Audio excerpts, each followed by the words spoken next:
दोस्तों, स्वागत है आप सभी का आपके अपने चैनल पीएस स्टडी आइको में। दोस्तों, आज की इस वीडियो में हम जानेंगे अनुसूचित जातियों के लिए राष्ट्रीय आयोग। इसके तहत जानेंगे आयोग का उदय, कार्य, प्रतिवेदन तथा शक्तियाँ क्या क्या हैं। चलिए शुरू करते हैं। अनुसूचित जातियों के लिए राष्ट्रीय आयोग। अनुसूचित जाति आयोग इस संदर्भ में एक संवैधानिक निकाय है कि इसका गठन संविधान के अनुच्छेद 338 के द्वारा किया गया है।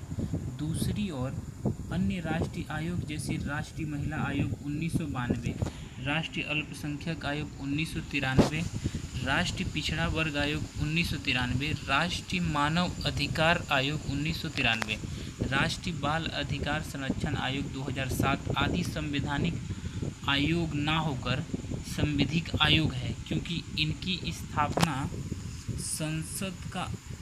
संसद के अधिनियम के द्वारा की गई है। आइए जानते हैं आयोग का उदय। आयोग का उदय मूलतः संविधान का अनुच्छेद 338 अनुसूचित जातियों एवं जनजातियों के लिए एक विशेष अधिकारी का नियुक्त की उपबंध करता है, जो अनुसूचित जातियों एवं जनजातियों के संवैधानिक संरक्षण से संबंधित सभी मामलों का निरूपण करे तथा उनसे संबंधित प्रतिवेदन राष्ट्रपति के समक्ष प्रस्तुत करे। उसे अनुसूचित जाति एवं जनजाति आयुक्त कहा जाएगा तथा उसे उक्त कार्य सौंपे जाएंगे। 1978 में सरकार ने एक संकल्प के माध्यम से अनुसूचित जातियों एवं जनजातियों के लिए एक गैर संवैधानिक बहुसंसदीय आयोग की स्थापना की। तथापि अनुसूचित जाति एवं जनजाति आयुक्त का कार्यकाल भी अस्तित्ववान रहा है। 1987 में सरकार ने एक अन्य संकल्प के माध्यम से आयुक्त के कार्यों का संशोधन किया तथा आयोग का नाम बदलकर राष्ट्रीय अनुसूचित जाति एवं जनजाति आयोग कर दिया। बाद में 1990 के 65वें संविधान संशोधन अधिनियम के द्वारा अनुसूचित जाति एवं जनजातियों के लिए एक विशेष अधिकार के स्थान पर एक उच्च स्तरीय बहुसदस्यीय राष्ट्रीय अनुसूचित जाति एवं जनजाति आयोग की स्थापना की गई। इस संवैधानिक आयोग ने अनुसूचित जाति एवं जनजाति आयुक्त के साथ ही 1987 में सरकार द्वारा स्थापित आयोग का स्थान लिया। पुनः 2003 के 89वें संविधान संशोधन अधिनियम के द्वारा इस राष्ट्रीय आयोग का 2 भागों में विभाजित कर दिया गया। राष्ट्रीय अनुसूचित जाति आयोग और अनुच्छेद 368 के अंतर्गत एवं राष्ट्रीय अनुसूचित जनजाति आयोग अनुच्छेद 338 के अंतर्गत नामक 2 नए आयोग बना दिए गए। वर्ष 2004 से पृथक राष्ट्रीय अनुसूचित जाति आयोग अस्तित्व में आया। आयोग में एक अध्यक्ष, एक उपाध्यक्ष एवं 3 अन्य सदस्य हैं। वे राष्ट्रपति द्वारा उसके आदेश एवं मुहर लगे आदेश द्वारा नियुक्त किए जाते हैं। उनकी सेवा शर्तें एवं कार्यकाल भी राष्ट्रपति द्वारा ही निर्धारित की जाती है। आइए जानते हैं इस आयोग के कार्य क्या हैं। आयोग के कार्य निम्नानुसार हैं। पहला है अनुसूचित जातियों के संवैधानिक संरक्षण से संबंधित सभी मामलों का निरीक्षण एवं अधीक्षण करना तथा उनके क्रियान्वयन की समीक्षा करना। अगला है अनुसूचित जातियों के हितों का उल्लंघन करने वाले की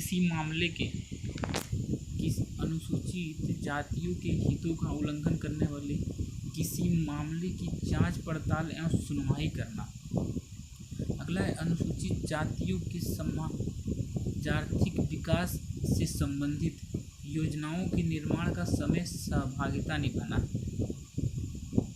एवं उचित परामर्श देना तथा संघ शासित प्रदेश एवं अन्य राज्यों में उनके विकास से संबंधित कार्यों का निरीक्षण एवं मूल्यांकन करना। अगला है इनके संरक्षण के संबंध में उठाए गए कदमों एवं किए जा रहे कार्यों के बारे में राष्ट्रपति को प्रतिवर्ष या जब भी आवश्यक हो प्रतिवेदन प्रस्तुत करना। अगला, इन संरक्षण उपायों के संदर्भ में केंद्र एवं राज्य सरकारों द्वारा उठाए गए कदमों की समीक्षा करना एवं इस संबंध में आवश्यक सिफारिशों तथा अनुसूचित जातियों के समाजार्थिक विकास एवं लाभ के लिए प्रयास करना। अगला, यदि राष्ट्रपति आदेश दे तो अनुसूचित जातियों के समाजार्थिक विकास हितों के संरक्षण एवं संवैधानिक संरक्षण के संबंधित सौंपे गए किसी भी अन्य कार्य को संपन्न करना। आयोग का प्रतिवेदन। आयोग का प्रतिवेदन से तात्पर्य है, प्रतिवेदन का मतलब होता है जांच पड़ताल के बाद तैयार किया गया विवरण यानी कि रिपोर्ट। आयोग अपनी वार्षिक रिपोर्ट राष्ट्रपति को प्रस्तुत करता है। आयोग अपनी वार्षिक रिपोर्ट राष्ट्रपति को प्रस्तुत करता है। वह जब भी उचित समझे अपनी रिपोर्ट दे सकता है। राष्ट्रपति इस रिपोर्ट को संबंधित राज्यों के राज्यपालों को भी भेजता है, जो उसे राज्य के विधानमंडल के समक्ष रखवाएगा और उसके साथ राज्य से संबंधित सिफारिशों पर की गई या किए जाने के लिए प्रस्तावित कार्रवाई तथा यदि कोई ऐसी सिफारिश अस्वीकृत की गई है तो अस्वीकृत के कारणों को स्पष्ट करने वाला ज्ञापन भी होगा। राष्ट्रपति किसी राज्य सरकार से संबंधित किसी आयोग का रिपोर्ट को भी राज्य के राज्यपाल के पास भेजती है। राज्यपाल इसे आयोग की सिफारिशों पर की गई कार्रवाई का उल्लेख करते हुए ज्ञापन के साथ राज्य विधानमंडल के समक्ष रखते हैं। इस ज्ञापन में ऐसी किन्हीं सिफारिशों को स्वीकार नहीं किया जाने का कारण भी होना चाहिए। आयोग की शक्तियाँ। आयोग को अपने कार्य को संपन्न करने के लिए शक्तियाँ प्रदान की गई है, जो इस प्रकार है। जब आयोग किसी कार्य की जांच पड़ताल कर रहा है या किसी शिकायत की जांच कर रहा हो तो इसे दीवानी न्यायालय की शक्तियाँ प्राप्त होगी, जहां याचिका दायर की जा सकती है तथा विशेषकर निम्न मामलों में। वो निम्न मामले इस प्रकार हैं: भारत के किसी भी भाग से किसी भी व्यक्ति को समन करना और हाजिर कराना तथा शपथ पर उसकी परीक्षण करना। दूसरा है किसी दस्तावेज को प्रकट और पेश करने की अपेक्षा करना। तीसरा है शपथ पत्रों पर साक्ष्य ग्रहण करना। चौथा, किसी न्यायालय या कार्यालय से किसी लोक अभिलेख या उसके प्रति की अपेक्षा करना। अगला है साक्ष्यों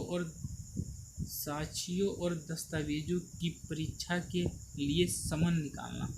अगला, कोई अन्य विषयों जो राष्ट्रपति नियम द्वारा आधारित करे। संघ और प्रत्येक राज्य सरकार अनुसूचित जातियों को प्रभावित करने वाले सभी महत्वपूर्ण नीतिगत विषयों पर आयोग से परामर्श करेगी। यह आयोग पिछड़े वर्गों एवं आंग्ल भारतीय समुदाय के संबंध में भी उसी प्रकार कार्य करेगा जिस प्रकार वह अनुसूचित जातियों के लिए।